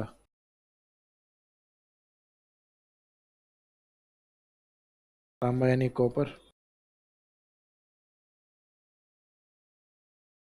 टिन और तांबा, इसका मीनिंग ये नहीं है टिन तांबा एक साथ निकलते हैं, यानी ये याद रखने, इस ग्रुप में लिखोगे जल्दी याद होंगे। ये दोनों एक साथ होते हैं, इस कारण इनको ट्विन मिनरल्स बोला गया। फिर जय के बाद वाली लाइन को यूज करेंगे टय और तय को।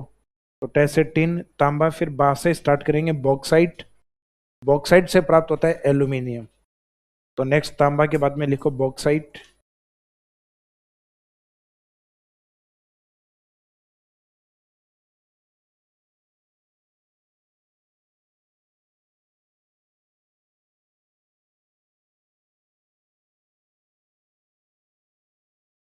और बॉक्साइट से प्राप्त होता है एल्यूमिनियम।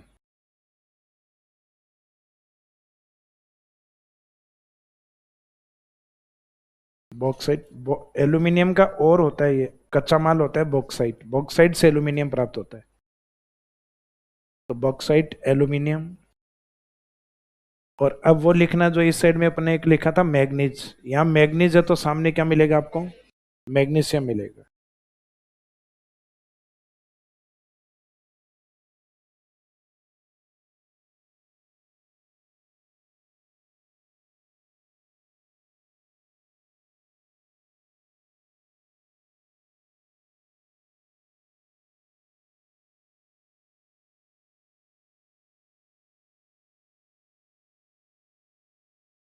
मैग्नीशियम इसमें राइट टिक कर देना। और एक लास्ट में, मेटल्स में जनरली मेटल्स की विशेषता होती है मेटल टफ होते हैं, कठोर होते हैं, सॉलिड होते हैं। लेकिन इसमें एक लिक्विडिक मेटल होता है जिसका नाम है मरकरी या पारा, जो Hg साइन से इंडिकेट होते हैं। तो लास्ट में ये पारा या मरकरी और लिख दीजिए इसमें। तो दोनों तरफ ये जो शब्द मैच होता हुआ सा इसको राइट टिक कर देना। उधर मैग्नीज है जबकि मैग्नीशियम इधर। दोनों मेटल तो हैं, लेकिन मैग्नीज है वो होता है फेरस मेटल और मैग्नीशियम होता है नॉन फेरस मेटल।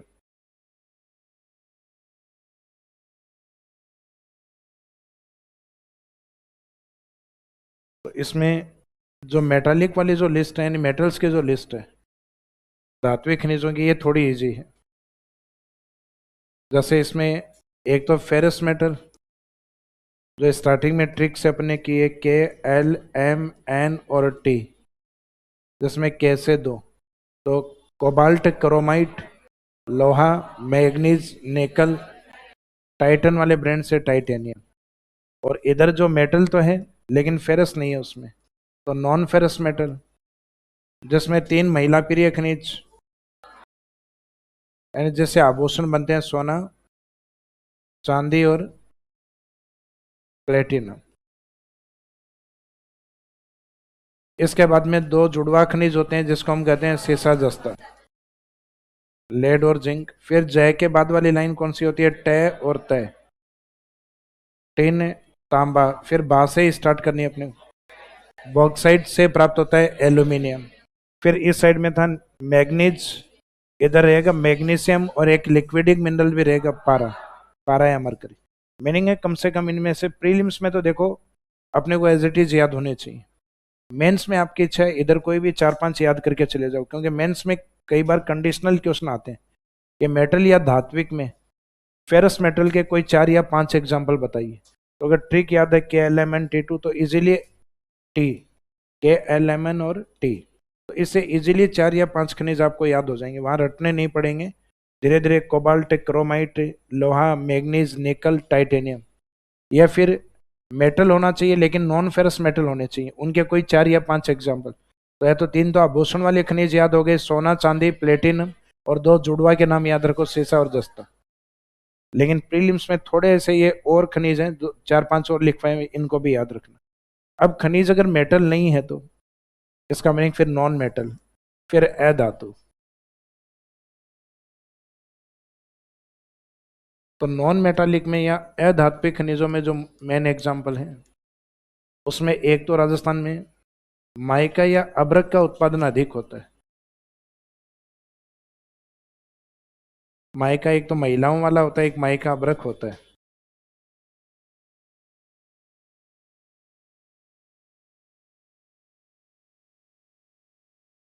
तो अब्रक में भी अब राजस्थान अग्रणी राज्य, यानी फर्स्ट रैंक पे आ रखे है। जिप्सम में लंबे टाइम से हम फर्स्ट में।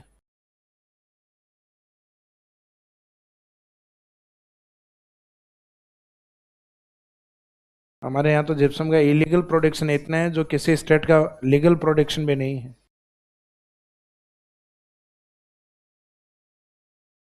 तो एक अब्रक है, एक जिप्सम। अधात्विक खनिजों में सबसे इंपॉर्टेंट ये है। इसके बाद में अधात्विक में बहुत सारे खनिज हैं, 2 कम से कम ये नाम याद रखना, अब्रक और जिप्सम। इसके बाद में पत्थर वाले खनिज, स्टोन मिनरल्स। तो अब यहाँ पत्थर के नाम ही नहीं लिखने, आप समझ जाओगे, जैसे चूना पत्थर अधात्विक, ग्रेनाइट अधात्विक, मार्बल अधात्विक, कोटा स्टोन अधात्विक। मीनिंग ये पता होना चाहिए पत्थर है। तो पत्थरों के नाम लगभग सुने हुए भी रहते हैं, अपने विंध्यन में लिखवाए हुए हैं सारे, और कुछ नहीं सुने हुए तो अपने घरों में यूज होते हैं, ग्रेनाइट, मार्बल। तो इसका नहीं, स्टोन अगर कोई भी आ गया पत्थर तो किस में रहेगा? अधातु में रहेगा, क्योंकि स्टोन की वैल्यू कम होती है। अधात्विक या नॉन मेटालिक मिनरल्स की वैल्यूज कम होती है, ये बहुत महंगे नहीं होते, ये महंगे होते हैं क्योंकि इनको अपने ओर से निकालना होता है, इनके एस से निकालना होता है। मीनिंग आप जिससे निकालोगे वो एक कच्चा माल होगा, और उस कच्चा माल में किसी में तो जैसे रॉ मटेरियल 1000 टन है, तो 1000 टन में बाद में आपको पता चला कि सिर्फ 1 टन माल है वो प्योर निकला है, बाकी 999 टन वो इसका कच्चा माल जो अपने लिए वेस्टेज था। तो इसका मीनिंग इनको निकालने में बहुत ज़्यादा प्रोसेस होता है और मात्रा बहुत कम निकलती है, इस कारण इनकी वैल्यू ज़्यादा रहती है। जबकि उन खनिजों की जो वैल्यू है वो उनकी जैसे नेचर में है एज इट इज वैसे ही प्योरिटी में ही होते हैं, लगभग 99% प्योर ही रहते हैं। अब जैसे जमीन से मार्बल निकाला तो मार्बल में फिनिशिंग करके सिर्फ पॉलिश की जाती है, बाकी मार्बल जो बना हुआ है वो नेचुरली बना हुआ है।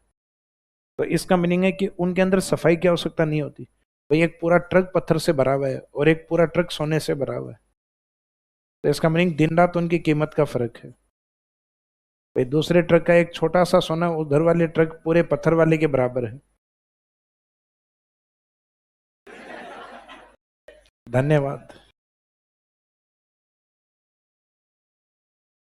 तो इसमें स्टोन मिनरल्स, पत्थर वाले खनिज, कुछ खनिज ऐसे हैं जो बारीक कणों के रूप में होते हैं, वो होते हैं क्ले मिनरल्स, क्ले खनिज। तो क्ले कोई खनिज का नाम नहीं है, ये पार्टिकल्स का नाम है। छोटा पार्टिकल जो होता है उसे हम क्ले पार्टिकल कहते हैं। अभी लिखवाया था काली मिट्टी में कि काली मिट्टी में चिका या क्ले की मात्रा अधिक पाई जाती है। तो कई खनिज छोटे बारीक कणों के रूप में ही होते हैं। फॉर एग्जाम्पल जैसे मुल्तानी मिट्टी, तो बोलने में तो हम मुल्तानी मिट्टी या मेट की माटी बोलते हैं, ज्योग्राफिकल नेम, इंडस्ट्रियल नेम होता है इसका ब्लीचिंग क्ले। तो ये सौंदर्य प्रसाधन के काम में आती है। यानी अपने पहले तो जनरली घरों वगैरह में अधिक यूज करती की जाती थी, अब पार्लर में अधिक यूज की जाती है ब्लीचिंग। तो मुल्तानी मिट्टी ब्लीचिंग क्ले। जैसे जो चीनी मिट्टी होती है जिससे क्रोकरी का सामान बनाया जाता है उसको कहा जाता है चाइना क्ले, यानी चीनी मिट्टी, चाइना क्ले। तो इसका मीनिंग वो भी बारीक पार्टिकल्स में मिलती है। एक बारीक पार्टिकल्स में मिलती है फायर क्ले। फायर क्ले का यूज होता है भट्टी वगैरह के अंदर, जिसमें टेम्परेचर रेजिस्टेंट के रूप में यूज किया जाता है, ताप को रोकने के अंदर। तो जो बढ़िया क्वालिटी की भट्टी बनाई जाती है उसके अंदर फायर क्ले होती है। बाकी अपने शादी ब्याह में तो ड्रम होता है, चिकनी मिट्टी होती है, उसमें तो टेम्परेचर बराबर बाहर आता है। रोटी बनाने वालों की हालत देख के समझ में आ जाता है। तो कई बार आटा लगाते टाइम वो पानी का यूज कम, पसीने का ज्यादा करता है। तो ये होती है फायर क्ले। फायर क्ले बढ़िया क्वालिटी की भट्टियों में लगती है। एक होती है ball clay. Ball clay Bikaner की ओर अधिक। इसका मीनिंग है जिनमें जनरली क्ले शब्द यूज होगा वो अपने आप में क्या रहेंगे, अधात्विक। तो यहाँ एग्जाम्पल्स नहीं लिखने, एग्जाम्पल आपको बाद में करवाए जाएंगे। अपनी एक पॉइंट ही इस नाम से स्टार्ट करेंगे, क्ले मिनरल्स के नाम से। तो उसमें जितने भी क्ले हैं सब आ जाएंगे। मीनिंग है जनरली क्ले मिनरल्स है वो किसका टाइप होता है, अधात्विक। पत्थर वाले खनिज हैं, पत्थर चाहे कितने भी लिख दो, यहाँ जितने भी स्टोन है वो सारे अपने आप में क्या रहेंगे, अधात्विक। और लास्ट में कुछ कार्बनिक मिनरल्स या एनर्जी मिनरल्स लिख दो, पेट्रोलियम, प्राकृतिक गैस एवं कोयला। तो लास्ट में लिखो ऊर्जा खनिज या कार्बनिक मिनरल्स लिख दो, क्योंकि कार्बन होता है उनके अंदर।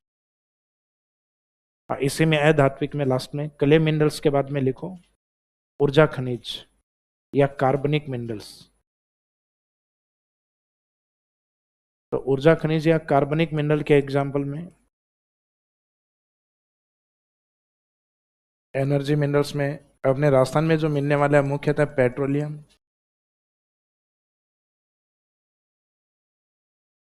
नेचुरल गैस या प्राकृतिक गैस, और एक पेट्रोलियम या कोयला, सॉरी पेट्रोलियम, लास्ट में कोल।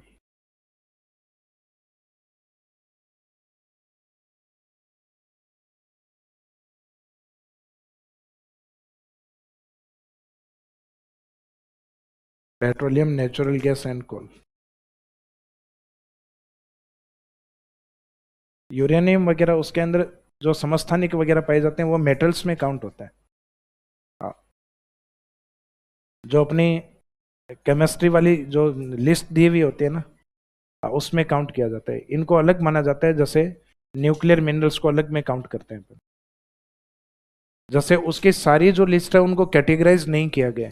जैसे अपने केमिस्ट्री वगैरह या फिजिक्स वगैरह उनमें लिखा रहता है कि पृथ्वी के अंदर अनुमानित 2000 खनिज हैं।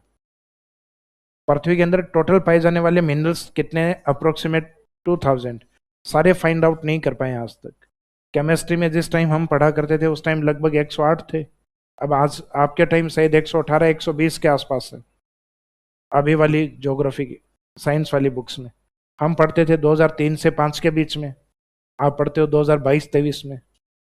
तो इसका मीनिंग है अब कुछ इन सालों के अंदर, पिछले 18-20 सालों में भी देखें तो कुछ एक मिनरल्स की क्वांटिटी इसमें बढ़ गई है जिनको कैटेगराइज किया गया है। तो इसका मीनिंग धीरे धीरे, जैसे कई बार आता है ना साइंस ने एक नया धातु खोजा है, एक नया अधात्विक खनिज खोजा है, तो पृथ्वी पे एक अनुमानित या अप्रोक्सीमेट 2000 मिनरल्स हैं पृथ्वी के अंदर, चट्टानों के अंदर। तो ये तो अपनी महज एक गलत फहमी है कि खनिज अपने को पूरे याद हो गए। तो इसका मीनिंग पूरे खनिज तो आज तक खोजे ही नहीं गए हैं। हम सिर्फ, हमारी अप्रोच है सिर्फ 5% तक अभी तक। भाई 2000 हैं तो 2000 का 10% भी कितना होता है, 200। हमारी अप्रोच पहुंची है 100 के आसपास, लगभग 110 120 के आसपास। तो इसका मीनिंग है सारे खनिजों को हमने आज तक कैटेगराइज किया ही नहीं। तो यह तो अपनी ज्योग्राफी में इंपोर्टेंट अपने जो है उत्पादित होते हैं, सिर्फ कैटेगराइज्ड उनको किया गया है। अनुमानित बोला है ना। हाँ, है, हो सकता है भाई, अप्रोक्सीमेट है तो अप्रोक्सीमेट में ज्यादा या कम भी हो सकता है। मैंने इसीलिए बार बार मैं कह रहा हूं अनुमानित।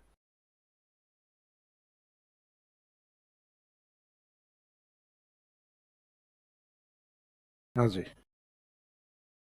अब इसके बाद में चैप्टर का सबसे इंपॉर्टेंट पार्ट हेडिंग डालिए, खनिज उत्पादन।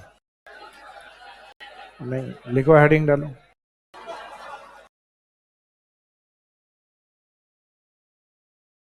तो अंगुलियां दर्द कर रही हैं, हाथ भी दर्द करेंगे, कितनी की देर बजाओगे?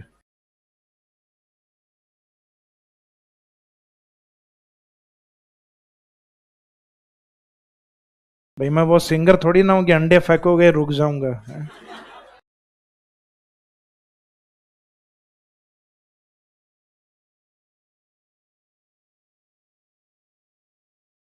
भाई कैल्शियम को अपने खनिज के रूप में इंडिकेट नहीं कर रखा। बाकी पढ़ोगे तो बाद में, आप साइंस वाली किताबों में पढ़ो कैल्शियम क्या है। वो कैल्शियम आपका जो दिया हुआ है वो साइंस की बुक में दिया हुआ है, ज्योग्राफी के अंदर क्वेश्चन नहीं आता, कैल्शियम कभी आया ही नहीं आज तक, है? साइंस का क्वेश्चन है, नॉट पार्ट ऑफ ज्योग्राफी।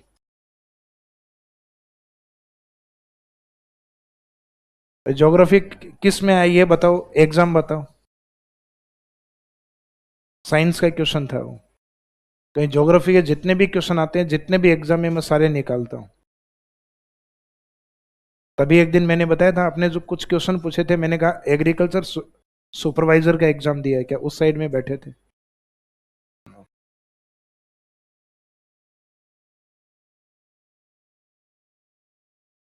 मेरी याददाश्त को क्या समझ रखा है, गजनी थोड़ी ना हूं।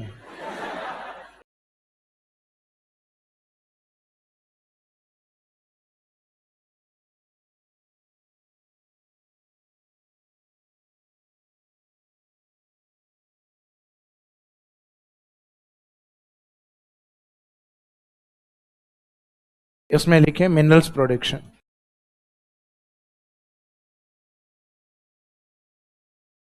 देखो मिनरल्स प्रोडक्शन में पढ़ने का तरीका अपना, कुछ मिनरल्स को ग्रुपिंग करके कवर करेंगे। अब उसमें फर्स्ट ग्रुप रहेगा अपना अरावली पेटी के खनिज। पेटी का मीनिंग होता है एरिया या जोन, कि किस जोन के खनिज पढ़ेंगे, तो अपन पहले अरावली जोन को कवर करेंगे।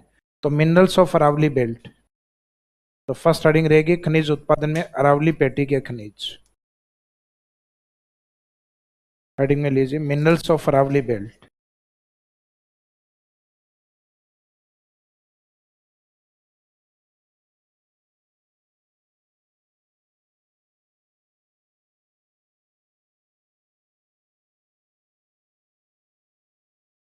Minerals of Aravalli belt, Aravalli पेटी के खनिज।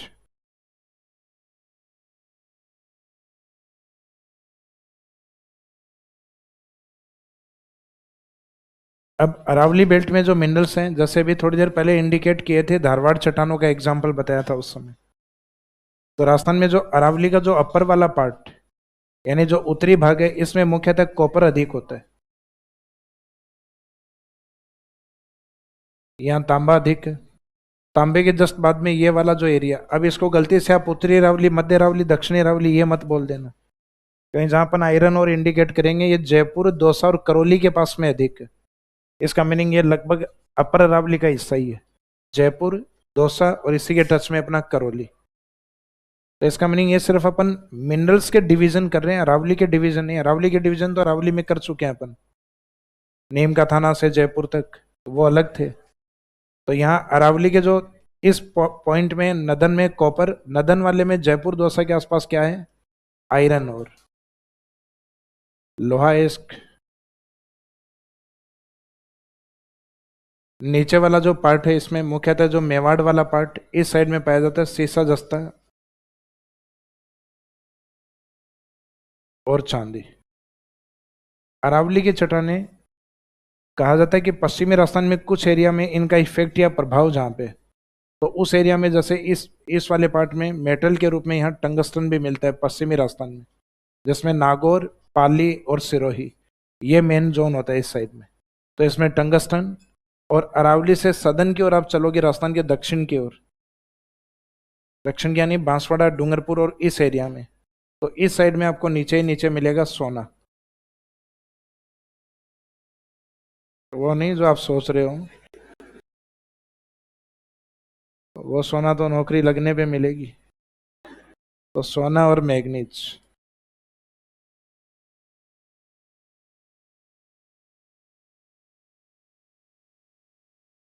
तो मुख्यतः ये खनिज राजस्थान के अंदर, ये अरावली के सदर्न पार्ट में बांसवाड़ा, डूंगरपुर, उदयपुर के आसपास अधिक, ये वाले मेन अरावली रीजन में टंगस्टन मिलेगा मुख्यतः अरावली के पश्चिम में, नागौर, पाली और सिरोही वाले पार्ट में। तो इस डायग्राम से लगभग एक आइडिया अपने को लगा है कि राजस्थान में कौन सा मेटल किस साइड में। अब इनमें से अपन इनको रैंक वाइज जैसे ऊपर से नीचे की ओर फर्स्ट स्टार्ट करेंगे, इनमें कॉपर, फिर लोहा, फिर सीसा जस्ता यानी लेड, जिंक और सिल्वर, ये तीनों एक साथ ही कवर करेंगे। फिर टंगस्टन, उसके बाद में मैग्नीज और गोल्ड वाला पार्ट। ये डायग्राम बनाइए।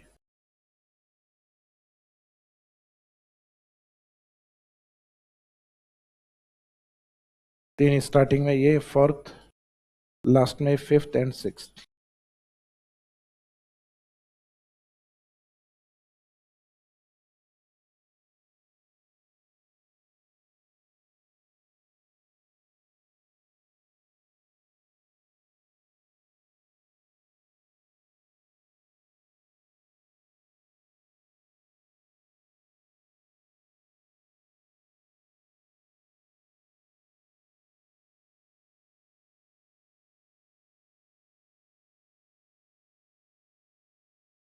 इसका मीनिंग ये नहीं है कि तांबा राजस्थान के सदन में नहीं मिलेगा, अरावली की सदन में भी है तांबा, लेकिन मोस्टली डिपोजिशन कहाँ पर है इसका, नदन अरावली की तरफ।